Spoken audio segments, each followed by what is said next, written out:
Boa noite, boa tarde, bom dia, galera. Professor Rogério voltando a usar jaleco novamente, tá limpinho, tá bonitinho, né? Cabelinho cortado, que eu tava com uma cabeleira, uma barba enorme, né? Mas deu pra fazer agora. Então, galera, chegamos aí ao final da aula de história. Então eu trouxe para vocês uma revisão aí nessa quinta aula, tá? A preparação para a prova de vocês.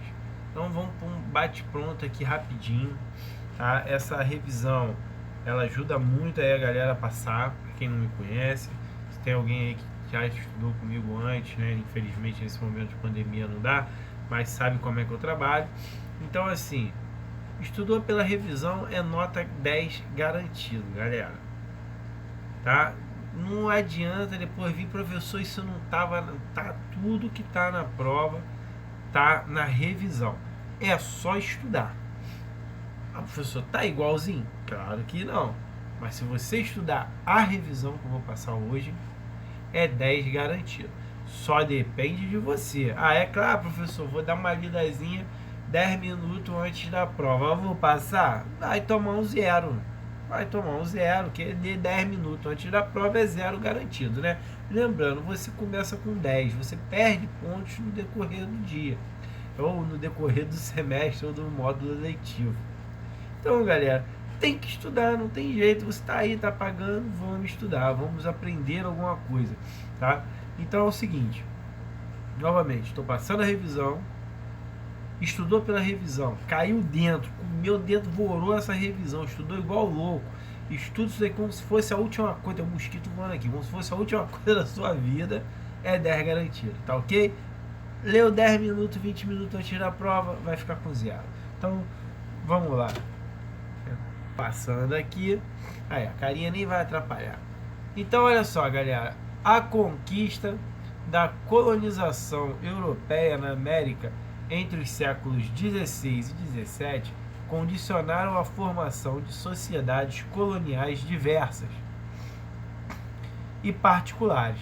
Sobre as tais sociedades podemos afirmar que, galera, desculpa, tá meio fanho, eu tô meio resfriado. Não sei se é Covid, acredito que não. Rezo a Deus que não seja, mas amanhã eu vou fazer um exame também, tá?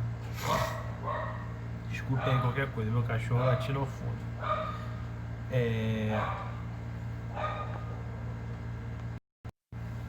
Então, galera, como eu ia falando, o cachorro tava latindo aqui.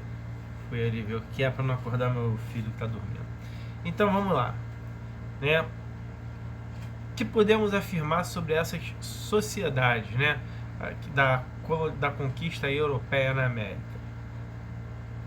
Se vocês notarem, o gabarito já está com a resposta. Então a gente já facilitando o dia a dia de todo mundo. Então a resposta aí para essa questão 1 são as respostas 2, 3 e 4. Vamos dar uma olhadinha nelas, tá? Na 2, na 3 e na 4. Aqui, ó. Essas daí, tá? Então, vamos lá. Questão 2. Por que ela está correta? Nas áreas de colonização portuguesa, particularmente nas áreas destinadas ao fábrico aí do açúcar, o sistema fabril, fabricação do açúcar, foi empregada em larga escala a mão de obra de negros africanos ou indígenas locais. Está correto. Ao norte do litoral atlântico norte-americano, a área de colonização inglesa, houve um estabelecimento de pequenas e médias propriedades, nas quais utilizou o trabalho livre quanto à servidão por contrato. Olha só, nas áreas do norte, está falando aí nas famosas 13 colônias da América, né, da colonização inglesa, né, América do Norte, mão de obra livre, América do Sul, América do Norte, mão de obra livre e pequenas propriedades agrícolas e algumas indústrias. Colônias do Sul, exploração veio de meio plantation, né, sistema econômico era o plantation, onde produzia se mandava para a colônia, para a metrópole, e utilizando aí da mão de obra negra. E a 4, na região do Caribe, em áreas de colonização inglesa e francesa, assistiu-se à implantação da grande lavoura voltada para exportação, assentada aí no uso predominantemente da mão de obra de escravos africanos. Também a mesma coisa é o sistema de plantéio. As metrópoles europeias sempre utilizavam o sistema de plantéio. O que era isso? Era um aproveitamento do pacto colonial, onde a colônia só poderia comercializar com a metrópole, ou seja, tudo que ela produziu teria-se por lei que ir para as metrópoles, tá ok? Vamos aí para a questão número 2. Deixa eu passar aqui. Então, na número 2, leia o texto a seguir, né? E o texto aí, olha só, um dos períodos da história do México mais riscados aí, apagados e emendados com uma fúria tem sido da Nova Espanha. A Nova Espanha não se parece com o México pré-colombiano, nem com o atual, e muito menos com a Espanha, embora tenha sido um território submetido à coroa espanhola. Sobre a sociedade colonial construída na Nova Espanha, é correto afirmar que recaíam exclusivamente os privilégios da sociedade colonial sobre a minoria branca, que apresentava, contudo, uma divisão interna entre aqueles brancos nascidos na Europa e ocupantes dos cargos de nível superior e aqueles nascidos na América que ocupavam posições claramente secundárias na hierarquia social. A gente falou aí na aula, né, que desculpa, que eles faziam o quê? Os crioulos, que eram os brancos, que eram os espanhóis nascidos aqui na América, eram chamados de crioulos, eles tinham cargos mais baixos do que os europeus originais, né, que os espanhóis originais da Europa. Todos eles eram espanhóis, mesmo que nasciam aqui, que estavam sob o domínio da Espanha. Porém, eles eram crioulos que eram filhos da terra, eram filhos de espanhóis, mas que nasceram aqui. Então eles não tinham a mesma regalia que o espanhol original, que nasceu lá na Espanha, tinha esses preconceitos aqui também, tá? Então vamos aí para a nossa próxima questão. Leia o texto abaixo e responda. Nos anos de 575 a 600, Potosí produziu talvez a metade de toda a prata hispano-americana. Tal profusão de prata não teria vindo à tona sem a concomitante abundância de mercúrio em Huancavelica, que naqueles mesmos anos havia também produzido como nunca havia feito. Outro estimulante para Potosí foi claramente a mão de obra barata fornecida através da mita. O que era a mita? A mita era, tá aí em negrito, né? Era o trabalho obrigatório e temporário, mobilizando mão de obra indígena, né? No caso ali os incas, né? Geralmente escolhida aí por sorteio entre as tribos, sendo deslocada para qualquer região da colônia. Então, já sabemos aí que esse trabalho obrigatório e temporário era a mita. Podemos falar de repente que o serviço militar obrigatório brasileiro é um tipo de mita, né? Já que os soldados aqui ganham muito bem para ser militares aí de forma temporária, né? E lá eles não ganhavam tão bem assim. Mas, pulando a brincadeira, vamos para a quarta questão. Leia atentamente aí o texto abaixo. Aqueles que foram de Espanha para esses países, se tem na conta de cristãos, usaram as duas maneiras gerais e principais para extirpar a face daqueles da terra aquelas míseras nações. Uma foi a guerra, injusta e cruel, tirânica e sangrenta. A outra foi matar todos aqueles que podiam ainda respirar ou suspirar e pensarem em recobrar a liberdade ou subtrair-se aos tormentos que suportam e fazem todos os senhores naturais e os homens valorosos e fortes, pois comumente na guerra não se deixam viver, senão mulheres e crianças, e depois oprimem-nos com as mais horríveis e ásperas servidão a que jamais tenham submetido homens ou animais. Então a gente está falando aí dos processos que eram realizados aí, como falamos lá da mita, e agora vamos falar aí da famosa encomienda, que era um processo de trabalho compulsório imposto a toda a tribo para executar serviços agrícolas e extrativistas, que era compulsório, era obrigatório. Você não tinha opção, você tinha que fazer aquilo ali, tá? Você tinha que fazer, era obrigado a fazer aquilo ali e não tinha jeito, tá? Se não fizesse, seria cobrado aí de alguma maneira. Para a próxima questão. Observe o mapa abaixo. Esse mapa aqui, gente, é a cidade de Potosí. A gente já viu isso daqui também nas aulas anteriores. Tá ok? É um mapa da cidade de Potosí. Então vamos agora pro verdadeiro aí. A resto da questão, né? A gravura de Potosí, localizada no vice-reino do Peru durante a colonização espanhola. Desculpa. Potosí foi um dos principais locais de exploração de riquezas naturais utilizados pela coroa espanhola durante a colonização da América. Em Potosí, os espanhóis fizeram com que indígenas extraíssem cerca da metade de quê? De ouro? Do mercúrio? Do sal? Dos diamantes? Claro que não, né, gente? Acabou de ler atrás aí. Poxa, vamos prestar atenção. É da prata, galera. Né? Os espanhóis, eles conseguem muita prata em Potosí. Potosí era uma montanha de prata. Vamos falar que esses espanhóis nasceram pra lua, né, cara? Que coisa. O rei ficou rindo à toa, cheio de din-din, chouceira, cheio de prata. Já tava com ouro à beça, aí juntou-se aí com a prata. Na América Inglesa, a questão aí da UFMG, tá? Da Universidade Federal de Minas Gerais, do ano 2007. Observe o mapa em que estão representados aí os intercâmbios comerciais das colônias inglesas na América do Norte. Aí temos um mapinha aí que mostra toda a circulação entre África e Europa, né, a parte das 13 colônias, né. Isso daí, né, vamos ver aí agora sobre o que a gente está falando aí nisso daí, né? Ó, considerando as informações do mapa, desse mapa e outros conhecimentos sobre o assunto, é correto afirmar que,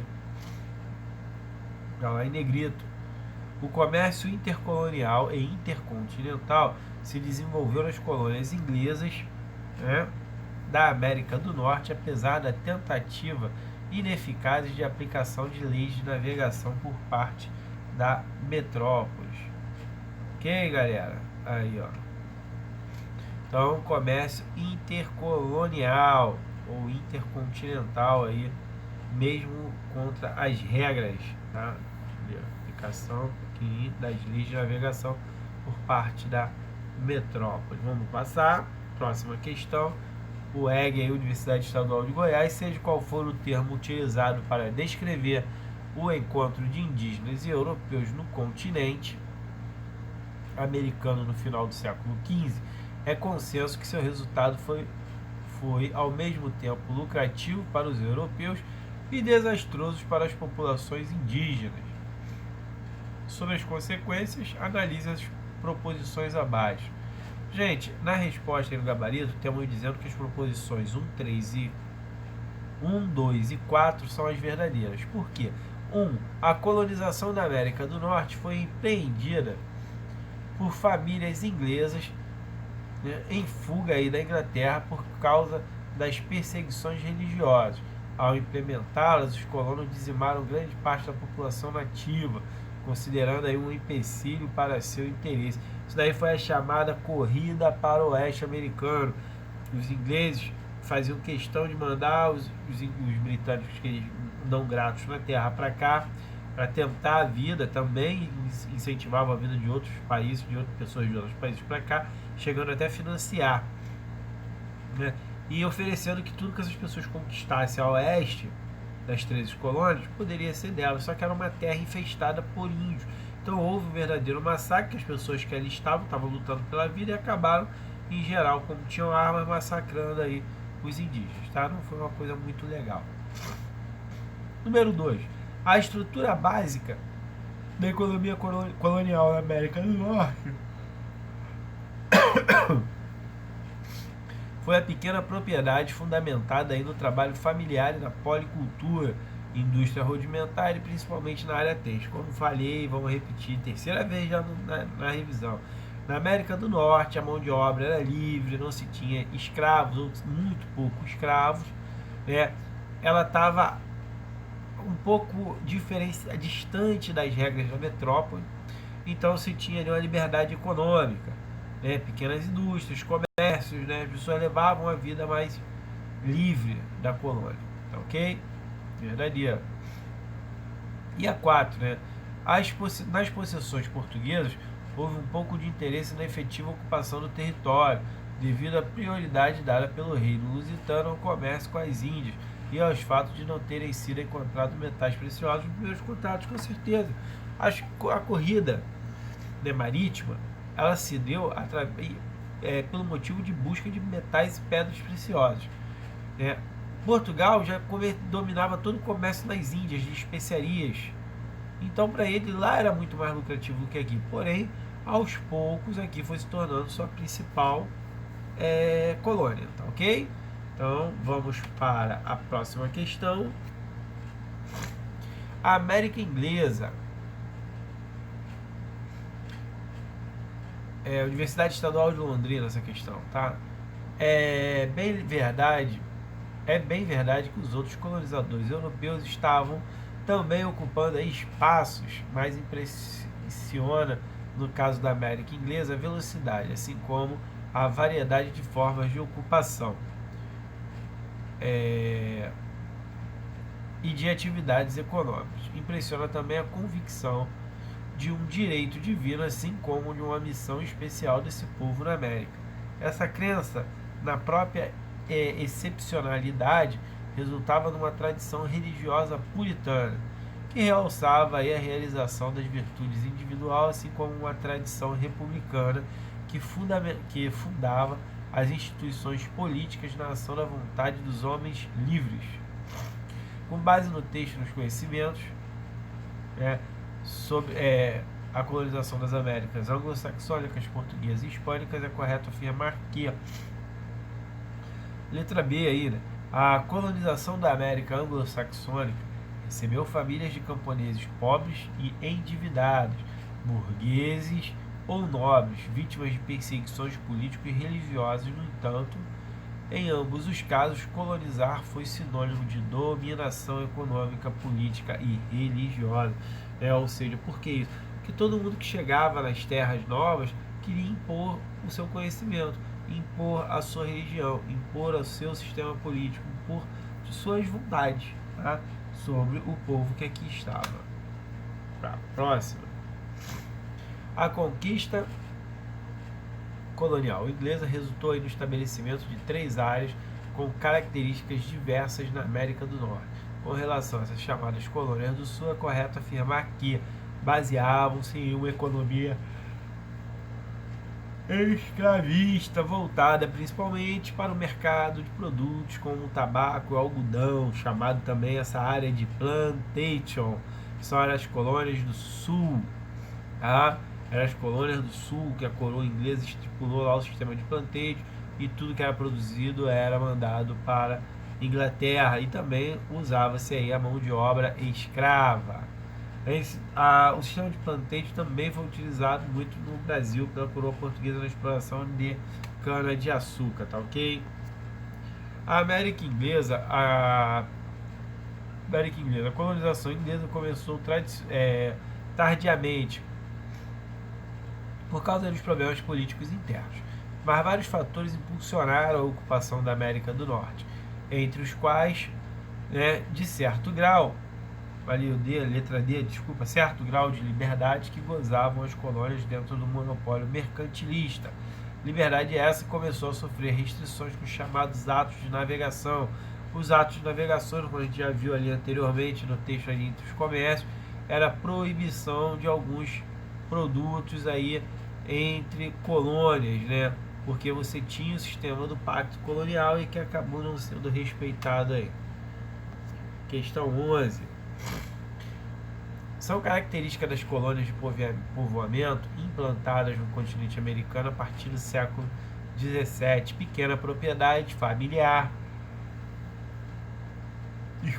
manufaturas, policulturas, autonomia econômica e mão de obra livre. Também era utilizado nas colônias do norte dos Estados Unidos. O início da colonização portuguesa no Brasil, no chamado período pré-colonial, porque a ocupação brasileira estava dividida em pré-colonial, colônia, tá? Reino Unido, e depois vai virar o Reino do Brasil, né, e República. A gente vai ver isso depois mais detalhado. No momento agora a gente vai falar sobre o período pré-colonial de 500 a 530. Foi marcado pelas expedições exploratórias do litoral pelo escambo, e pelo escambo. Escambo era o que? Era a troca de algum produto por um serviço ou outro produto. Os portugueses faziam muito isso com o índio, utilizavam eles para tirar o pau-brasil, né, as madeiras e tudo mais da terra, e pagavam ele com espelhos, quinquilharias, que para os portugueses era lixo, para os indígenas era uma grande novidade. Então isso daí é um sistema chamado de escambo. Vou te falar que, na minha opinião, é um dos sistemas mais justos aí que poderiam se ter na economia.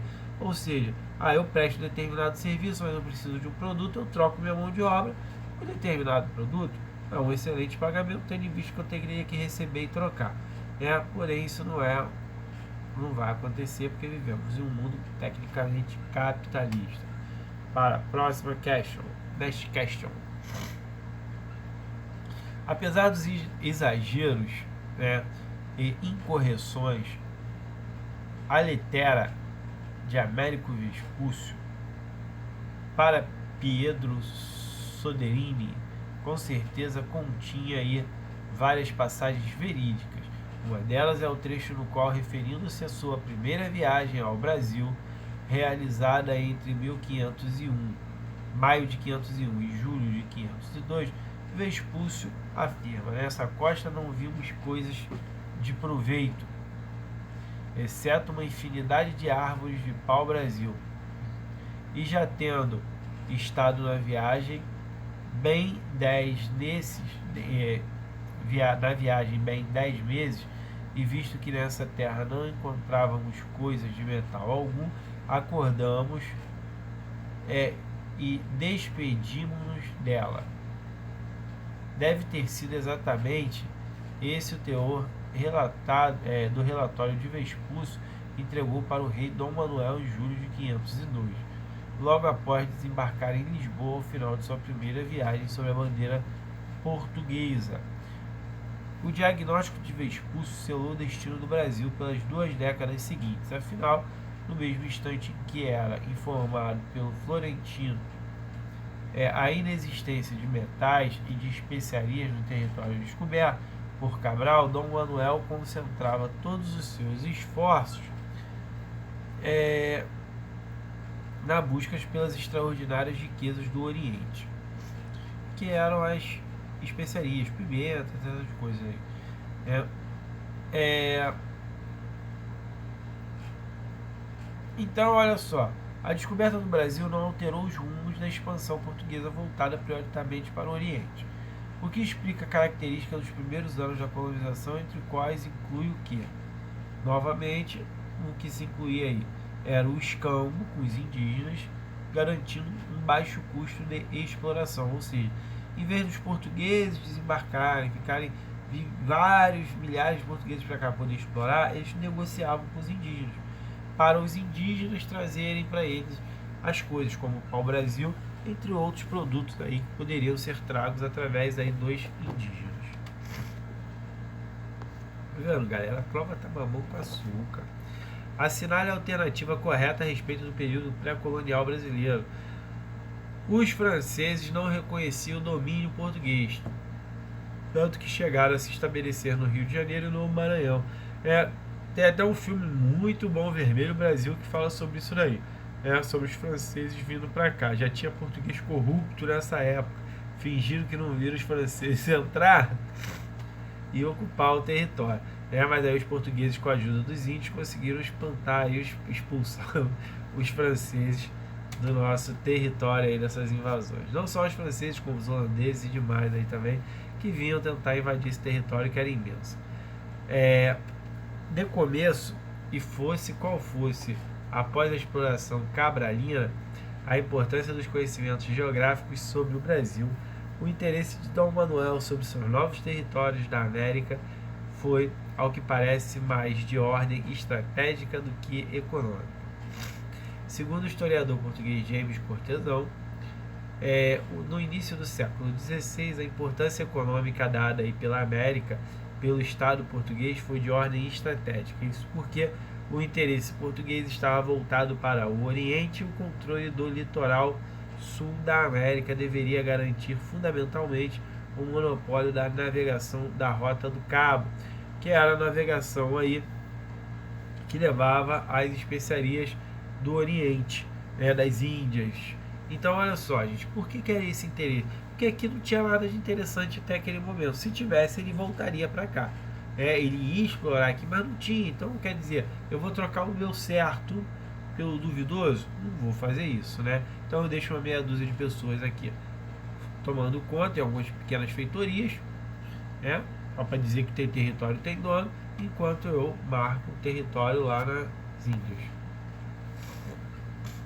As razões que fizeram aí com que o Brasil colonial, mesmo durante o Império, a escravidão africana predominasse em lugar da escravidão dos povos indígenas podem ser atribuídos, falamos na aula anterior, né, que alguns setores da igreja e alguns abolicionistas se opunham à escravização indígena, né, eram contra esses setores, além de fugas demasiadas que existiam, epidemias, né, eles morriam com as doenças do branco, não era legal para os índios, não tinham a imunidade que os brancos tinham, algumas doenças matavam muitos indígenas, a legislação anti-escravagista que foi criada, e tudo isso deixava aí a exploração dos índios como escravos menos lucrativo aí para os exploradores, tá ok? Next question.